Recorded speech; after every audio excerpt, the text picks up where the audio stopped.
Hello everyone, आज हम बात करेंगे वीट की और डिजीज़ के बारे में। लास्ट वीडियो में हमने डिस्कस किया था वीट रस्ट के बारे में। आज हम डिस्कस करने जा रहे हैं करनाल बंट और लूज मट ऑफ वीट के बारे में। ये दोनों ही वीट की काफ़ी इंपॉर्टेंट डिजीज़ हैं। तो चलिए करते हैं करनाल बंट के साथ शुरू।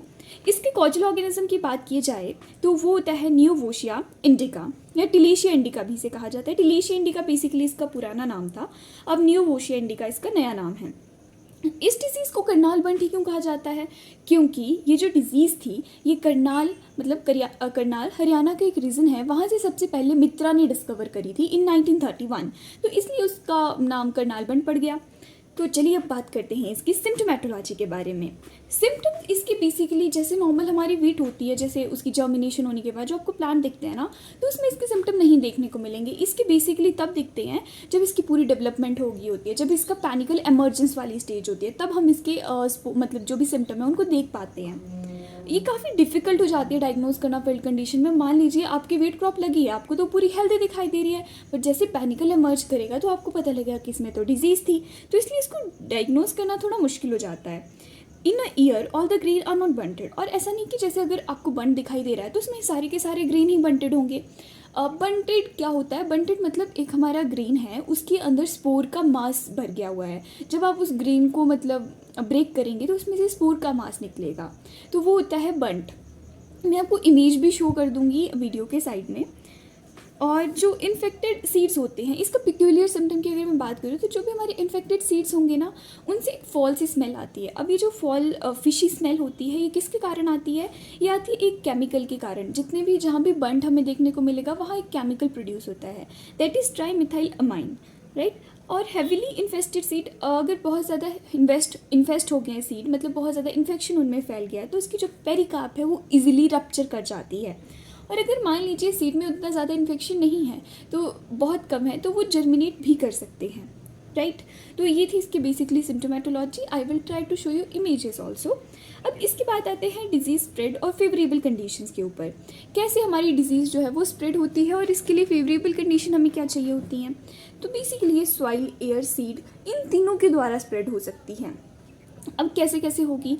देखो, सॉइल के द्वारा इसलिए होगी क्योंकि अब हमारा जो बंटेड ग्रेन है उसमें से मान लीजिए जो स्पोर्स हैं वो सॉइल में गिर गए, तो उससे ये सॉइल बोर्न हो जाती है। एयर, मान लीजिए जो बंटेड हमारा ग्रेन है उसके स्पोर एक से दूसरे प्लांट पे जा रहे हैं। थर्ड सीड, सीड से तो ऑब्वियस सी बात है, कोई हमारा ग्रेन है जिसमें बंट वाली जो है डिजीज़ है, तो उसको अगर नेक्स्ट सीज़न शो कर दिया जाएगा तो उससे ये नेक्स्ट सीज़न परपेचुएट कर जाएगी। तो इस तरह से ये सब तरीके से फैल सकती है।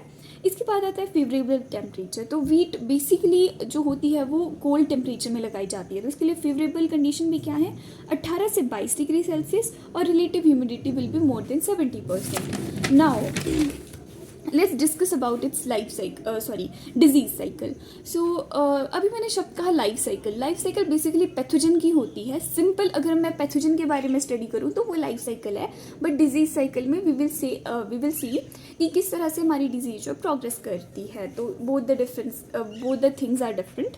सो लेट्स स्टार्ट कि फ्रॉम प्राइमरी इनोकुलम, कि कहाँ इसका प्राइमरी इनोकुलम होता है, कैसे कैसे ये डेवलप होता है। तो अगर मैं प्राइमरी इनोकुलम की बात करूँ तो ये मान लीजिए स्पोर सॉइल में भी हो सकते हैं, सीड में भी हो सकते हैं, तो ये as a primary inoculum act करेंगे। अब स्पोर से मेरा मतलब क्या है? स्पोर इसमें कौन से बन रहे हैं? इसमें बेसिकली टीलियोस्पोर्स बन रहे हैं। तो स्पोर कहीं भी प्रेजेंट हो सकते हैं। इन स्पोर्स का होगा जर्मिनेशन।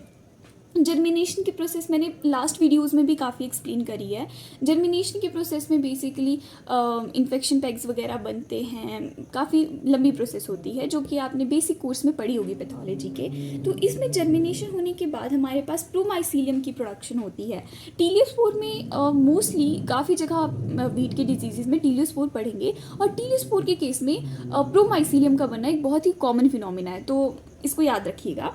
तो प्रोमाइसीलियम बनेगा जिसके साथ स्पोरिडिया भी होगा। अब ये जो हमारा स्पोरिडिया है ये कन्वर्ट हो जाएगा एलेंटोइड स्पोरिडिया में। अब ये जो एलेंटोइड स्पोरिडिया है ये मल्टीप्लिकेशन करेगा। हो सकता है ये वीट के ऊपर मल्टीप्लिकेशन करे, हो सकता है ये वीट होस्ट के ऊपर मल्टीप्लिकेशन करे। अगर आप इसकी डिजीज साइकिल बना रहे हो तो ज़रूरी नहीं कि आप इन दोनों को शो करो, बट आपको पता होना चाहिए कि जो हमारा एलेंटोइड स्पोरिडिया है वो कहाँ कहाँ मल्टीप्लाई कर सकता है। Then this allantoid sporidia will be converted into filiform sporidia. इनको फिलीफॉर्म स्पोरिडिया को ही हम सेकेंडरी स्पोरिडिया भी बोलते हैं, राइट। अब हमारा जो स्पोरिडिया है वो कन्वर्ट हो चुका है। अब इसकी होगी डाइकैरियोटाइजेशन। डाइकैरियोटाइजेशन मतलब इसके जो न्यूक्लियस हैं ये N+N की फॉर्म में प्रेजेंट है, मान ली मतलब उसकी फॉर्म में प्रेजेंट है, तो ये 2N में कन्वर्ट हो जाएगा। उस प्रोसेस को हम बेसिकली डाइकैरियोटाइजेशन बोलेंगे। ये प्रोसेस कंप्लीट होने के बाद जो हमारा स्पोरिडिया है वो जर्मिनेट कर जाएगा ग्लूम्स के ऊपर। ब्लूम्स जो कि आपको पता है क्या होते हैं, जो उसका स्ट्रक्चर होता है, मैं आपको इमेज शो कर दूंगी। इसके बाद ये पेनिट्रेट कर जाएगा, पेनिट्रेशन हो जाएगी इन्फेक्शन हाइफा की इनटू द ग्लूम्स। जो ग्लूम्स हैं उनके अंदर पेनिट्रेट कर जाएगा, उसके बाद पेरिकार्प को इन्फेक्शन करेगा एंड देन टीलियोस्पोर प्रोड्यूस होंगे। तो इस तरह से इसकी डिजीज साइकिल चलेगी, राइट। फिर इसके बाद आते हैं इसकी डिजीज़ मैनेजमेंट के ऊपर। डिजीज़ मैनेजमेंट में बेसिकली सबसे पहले तो हमने देखा कि ये सीड से काफ़ी ज़्यादा फैल रही है डिजीज़। जो भी हमारा इन्फेक्शन स्ट्रक्चर था वो सीड के अंदर प्रेजेंट है, तो हम हेल्दी सीड जो हैं उसका यूज़ कर सकते हैं। हेल्दी सीड कैसे कैसे यूज़ कर सकते हैं, हम इसमें हॉट वाटर ट्रीटमेंट का यूज़ कर सकते हैं, हम इसमें सीड ट्रीटमेंट कर सकते हैं वेबिस्टीन और थीरम के साथ at the rate of 2.5 to 3 ग्राम पर kg ऑफ सीड। इसके अलावा क्रॉप रोटेशन करी जा सकती है नॉन होस्ट क्रॉप के साथ। क्रॉप रोटेशन कैसे बेनिफिशियल होगी, मान लीजिए अगर हमारी सॉइल में जो है वो स्पोर ऑलरेडी प्रेजेंट है, तो उसमें अगर हम नॉन होस्ट क्रॉप लगा देंगे तो वो कुछ सिग्निफिकेंट डैमेज नहीं कॉज कर पाएंगे। इसके अलावा समर प्लोइंग से क्या होगा, हमारी सॉइल जो है वो एक्सपोज हो जाएगी, जिससे जितने भी स्पोर हमारी सॉइल के अंदर प्रेजेंट हैं वो किल हो जाएंगे।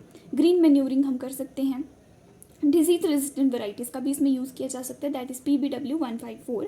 और judicious doses of nitrogen fertiliser भी काफ़ी इंपॉर्टेंट रोल प्ले करेगी, क्योंकि अगर नाइट्रोजन का ज़्यादा यूज़ होगा तो फॉलेज काफ़ी ग्रो करेगी, जिससे इस डिजीज़ का स्प्रेड काफ़ी हद तक बढ़ जाता है। तो ये थी हमारी बेसिकली करनाल बंट डिजीज़। करनाल बंट डिजीज़ के अलावा एक और डिजीज़ आती है, दैट इज़ हिल बंट। हिल बंट करनाल बंट के जैसे ही सिम्टम्स रखती है, उसमें भी बंटेड जो हमारे स्पाइक लेग्स है वो बन जाते हैं, बट डिफरेंस की जो हमें करनाल बंट है वो देखने को मिल रही है हरियाणा जैसे रीजन्स में जहाँ थोड़े वार्मर एरियाज़ हैं। बट जो हमारी हिल बंट है वो स्पेसिफिकली जम्मू कश्मीर और हिमाचल प्रदेश में हमें देखने को मिलती है, राइट। अब इसके बाद हम डिस्कस करेंगे लूज मट ऑफ व्हीट के बारे में। लूज मट ऑफ व्हीट जो है वो काफ़ी इंपॉर्टेंट डिजीज़ है। तो इसका जो कॉजल ऑर्गेनिज्म होता है वो हमारा अस्टिलैगोसिगेटम या अस्टिलैगोन्यूडा ट्रिटिसाई, इन दोनों को ही माना जाता है, तो आप कुछ भी लिख सकते हैं। अगर मैं नेचर ऑफ डिजीज़ की बात करूं तो इंटरनली सीड बॉर्न होती है और सिस्टमिक होती है नेचर में। इंटरनली सीड बॉर्न का क्या मतलब होता है कि जो भी इन्फेक्शन स्ट्रक्चर होता है वो सीड के अंदर प्रेजेंट होता है, राइट। इसके बाद हम इसके सिम्टोमेटोलॉजी के ऊपर आते हैं। सिम्टम जो होते हैं इस डिजीज़ के वो ईयर इमर्जेंस के बाद ही देखने को मिलते हैं, जैसे कि हमें बेसिकली बंट में देखने को मिल रहा था कि जब इमर्जेंस हो जाती है ना एक बारी, तभी हमें पता लगता है कि अच्छा इसमें तो डिजीज़ भी है। और इसकी भी मैं आपको इमेज या वीडियो साइड में शो करूँगी। इसमें आप देखेंगे कि जो हमारा रेकिस है वही इंटैक्ट रहा है, जो हमारे स्पोर है वो कम्प्लीटली जो हमारे ग्रेन है वो कम्प्लीटली कन्वर्ट हो जा रहे हैं स्पोर की बॉल में। इसमें आपको ब्लैक पाउडरी सा सब्सटेंस देखने को मिलेगा। अगर आप उस को टच करेंगे, जो भी हमारा पेनिकल है, तो वो जो स्पोर्स है वो आपके हाथ के साथ, आपके कपड़ों के साथ, इन सब के साथ लग जाते हैं, राइट। अब जो हमारे इन्फेक्टेड ईयर्स है, हाँ ऐसा हो जाता है कि जैसे पूरा जो हमारा फील्ड है उसमें जो हमारे इन्फेक्टेड ईयर है वो पहले इमर्ज कर जाएंगे और जो हमारे हेल्दी वन है वो थोड़े लेटर करेंगे, और जो हमारे इन्फेक्टेड हैं वो काफ़ी लंबे टाइम तक ग्रीन रहते हैं। इसके अलावा जैसा कि मैंने आपको बताया कि पूरे का पूरा ईयर जो है ब्लैक पाउडरी सब्सटेंस में कन्वर्ट हो जाएगा। अब बात करते हैं इसकी एपिडेमियोलॉजी के बारे में। एपिडेमियोलॉजी का मतलब बेसिकली होता है कि फेवरेबल कंडीशन हमें क्या चाहिए होती है इसके लिए। तो लो टेम्परेचर हमें चाहिए 18 से 20 डिग्री सेल्सियस, और high relative humidity that is 60 से 85% हमें चाहिए होती है। इटियोलॉजी की बात करें, इटियोलॉजी में बेसिकली हम इसके कॉजल ऑर्गेनिज्म के बारे में पढ़ते हैं, तो उसमें बेसिकली माइसीलियम के बारे में बताया हुआ है। जैसे प्राइमरी माइसीलियम अगर मैं बात करूँ तो वो मोनोकैरियोटिक होता है और सेकेंडरी माइसीलियम डाइकैरियोटिक होता है। प्राइमरी माइसीलियम हाईलाइन स्लेंडर और हैप्लॉइड न्यूक्लियस उसमें हमें देखने को मिलता है, राइट। अब इसकी डिजीज साइकिल के बारे में बात करते हैं। अब इसका जो प्राइमरी इनोकुलम होता है उससे बेसिकली हमारे पास एक सीड होगा। मैं आपको एक्सप्लेन करती हूँ पहले इन जनरल होता क्या है, then we will come at this cycle. मान लीजिए मेरे जो फील्ड है उसमें 2-4 जो मेरे मतलब प्लांट्स हैं उनमें स्मट की दिक्कत आ गई, लूज स्मट की दिक्कत आ गई। अब जब इमरजेंस होगी तब मुझे पता चलेगा कि ये मेरे 4 प्लांट्स जो हैं इनमें स्मट की दिक्कत है, तो अब उस साल वो और क्रॉप को इन्फेक्ट नहीं करेंगे, राइट उनके ऊपर वो ब्लैक स्पोर हमें देखने को मिल रहे हैं, होगा कि वो स्पोर जो है वो उड़ के आसपास के सभी प्लांट्स के ऊपर चले जाएंगे, बट उस ईयर कोई फर्दर इन्फेक्शन ही कॉज होगा, जितने 4 प्लांट इन्फेक्टेड है वही रहेंगे। अब नॉर्मली अगर फार्मर है तो उसे तो लगेगा कि उसकी और क्रॉप जो है वो काफ़ी हेल्दी है, राइट, तो वो उसे मतलब हार्वेस्ट कर लेगा जो और क्रॉप है, बट जो स्पोर है वो हेल्दी क्रॉप के ऊपर आ गए हैं और उसने उसके अंदर पेनिट्रेट कर लिया है। वो एज अ क्लेमाइडोस्पोर या as a mycelium next year उस सीड के अंदर रहेगा, और जब नेक्स्ट ईयर हम उसको सो करेंगे तो वो डोरमेंसी से बाहर आ जाएगा और इन्फेक्शन कॉज कर देगा, तो जो डिजीज़ है वो काफ़ी बड़े लेवल पे आ जाएगी।